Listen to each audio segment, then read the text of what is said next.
Number 2, armed robbery. Fall 1982. After 6 years of publication, 2 years under the founder, Alan Betrock, and another 4 years under my ownership as editor, publisher. After 6 years of publication, New York Rocker was going down the tubes. There were several reasons for this, the main one being that New York Rocker as a business had never been run in what anyone would call a business-like fashion. But we did good work, and we had many good times, including visits to the office by some of the bands and artists we had covered. Here we see me doing I don't know what. We see Glenn Morrow, who was managing editor at the time, went on to found Bar None Records, Hoboken, and Ira Kaplan, who was then Record Reviews editor, went on to co-found with his partner Georgia Hubley, Yola Tango. Wow.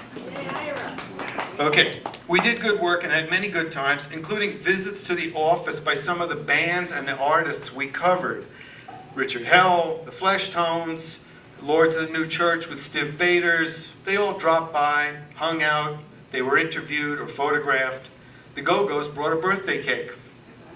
The office was the front half of a second floor loft in a small building at 166 Fifth Avenue between 21st and 22nd Streets. There's an Eileen Fisher store there now. The street door opened to a small lobby with a freight elevator and no security. You could climb one flight of wooden stairs to the landing outside our office door, which also had no buzzer or other security, and just walk right into New York Rocker. My desk was against the wall opposite the door. It had never occurred to me that I might get more work done behind a partition. It was afternoon in late fall 1982 on a so-called work day, although truth to tell there was very little work left to do unless you count bankruptcy proceedings. I think some staffers already had departed for greener pastures, but I was still there along with the art director Elizabeth and the accountant Suzette. The unlocked door swung open and there stood a tall, lean man in a baseball cap. He had a red bandana across his face and a pistol in his hand. It was pointed at me.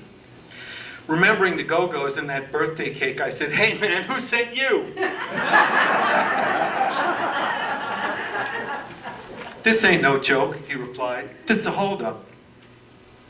So at gunpoint, we were made to undress and lie down on the floor while the robber's female accomplice rifled through the desk drawers.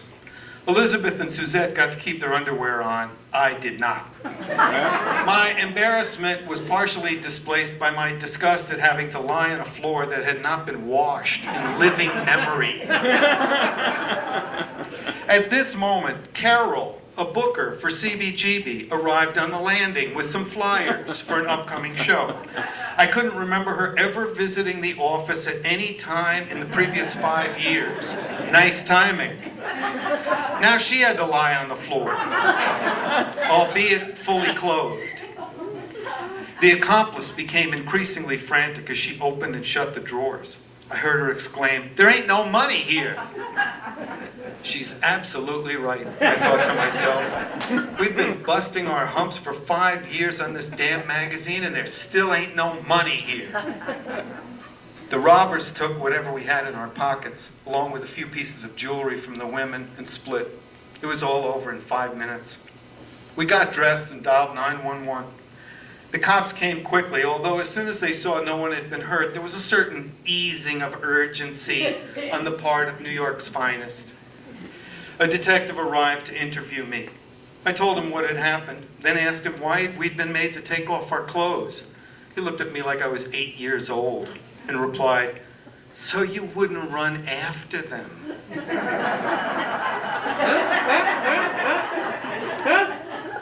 A few days later, I'm pretty sure I saw the guy who robbed us walking by on Lower Fifth Avenue. Same build, same jeans, same ball cap. But what could I do?